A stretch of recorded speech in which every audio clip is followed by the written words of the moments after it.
And another thing about South India, South is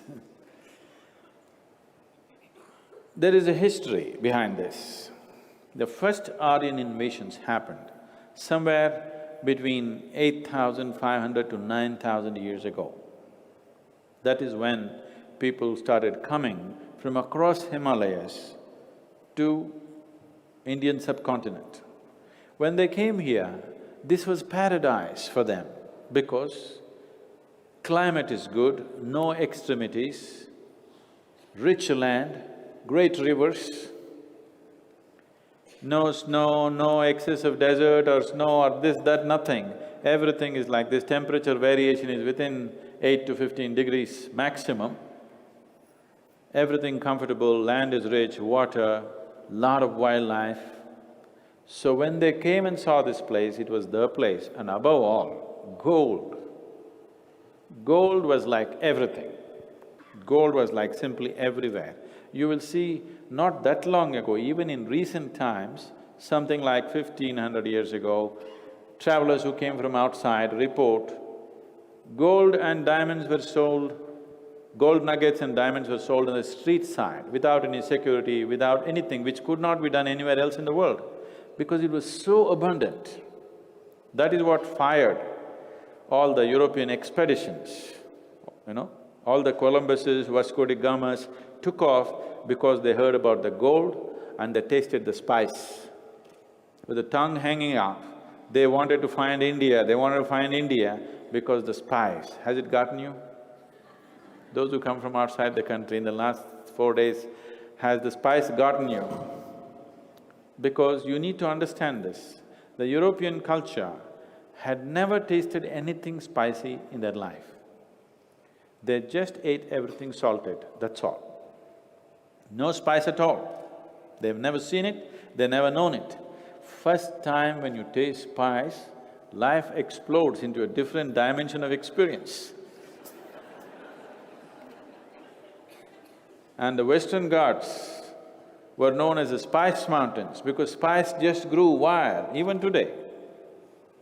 It just grew wild, not one, 100 different varieties of spice.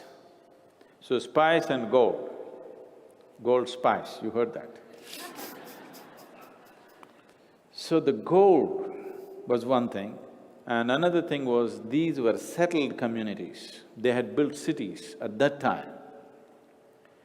Between India-Pakistan border, particularly in the area of Gujarat, there have been excavations which are 1300 years old, 13,000 years old, and they have cities. Unfortunately, it is in a disputed area where constantly these two nations have been fighting.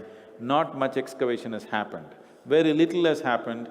Some historians have written fantastic, kind of interpretations, they've not seen everything.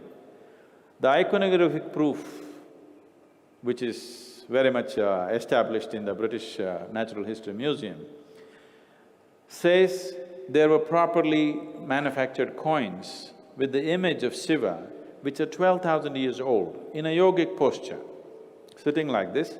Rudra sitting in a yogic posture with a bull standing next to him, 12,000-year-old coins are present even today. Because they had established cities, how this happened is just this. These are Aryans who came from outside. They live in harsh lands, so they're nomadic in nature, they move. Because of this, for them, fire became their guiding post. And when you're a nomad, you always look up. You have no interest in the earth.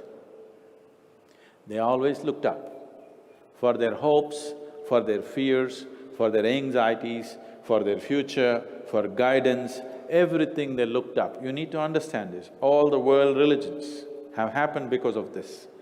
Because they were nomadic, they looked up at the stars. Because they have to travel, they understood the stars more and more because it was vital to know the stars to travel.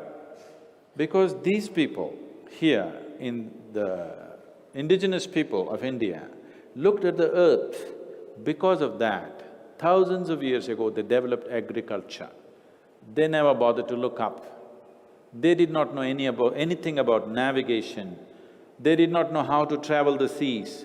but they knew how to get gold out of the land, how to get food out of the land, how to make the land rich and live there. So naturally, they lived in one place. Once they lived in one place, arts, culture, music, mathematics, all kinds of things developed, building crafts, all these things developed and they built cities. When these people did not know what is a city, what is a dwelling, when they lived in tents or slept in open and they were nomadic, when they came and saw this, and because they were always on the move, they were rough men. Because these people had settled down, they kind of softened up. So when they came, they were an easy take. And when the Aryans came, they did not know what to call them because their language was completely different. Even today, Tamil language has no basis in the Sanskrit.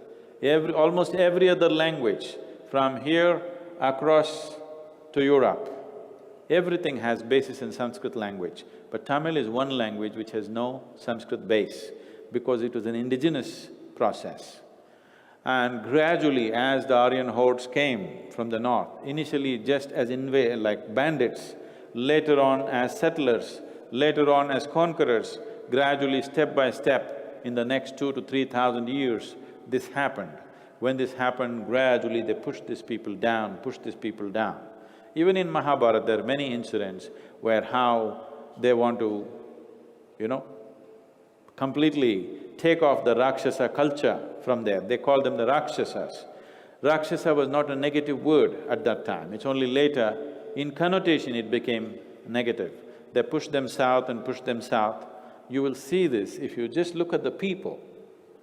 It'll be not nice, but if you ask people from the base southeast Tamil Nadu, somebody from Karnataka, somebody from Andhra Pradesh, somebody from Madhya Pradesh, somebody from Maharashtra, somebody further up, further up, further up, you will see the color of the skin, the physical stature, how it changes.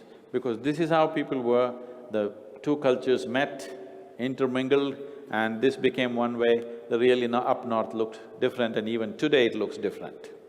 So because of this, whatever came from the Aryan culture, a small group of diehards resisted that. Even today they're resisting, okay?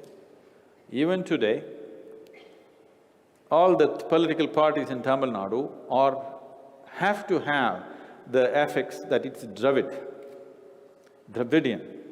Always they're Dravidian parties, otherwise there's no way they can come to political power because still that feeling and that emotion is still strong in people. And they know, they may not know the history, but they know somewhere some exploitation happened to them. So in South India, in Tamil Nadu, they don't celebrate Ram Leela, they do Ravan Leela. And it's common for people to take the name Ravan, Ravanan, just now he's been in news, is a common name in Tamil Nadu. It's unimaginable in the north that anybody taking the name of Ravan, isn't it? Here Ravan is seen as a great king, a great devotee of Shiva. An injustice happened to him, his city was burned down in an unfair manner. That's how it is seen. So, because of this, there is a resistance of cultural imposition in the form of Ramayana, Mahabharat. And if you look at it, there is a streak of prejudice running through Ramayana and Mahabharat. They're dismissing of the indigenous people as Rakshasas, and they're saying killing them is not even a crime, you can burn them down. See, the way Kunti burned down that mother and 5 sons, there is not even a thought about it because they're Nishada people. That means they're not Aryans. A non-Aryan person, if you burn him, it means nothing. I'm saying it has been so in many parts of the world, isn't it? If you killed a black man in America, let us say 100 years ago, it was not a crime, it was just a social event, So it was so here also, but a few thousand years ago. So this was there, so because of this feeling, still there is a small, little bit of resistance going on about that. But it is so far away, cultures have mixed and you can't separate who is who anymore. It's too long a period to resist. You can keep Mahabharat, sense will come into you. If it doesn't come into you, if your husband or wife reads it, sense will come into them, that could help too. Yes?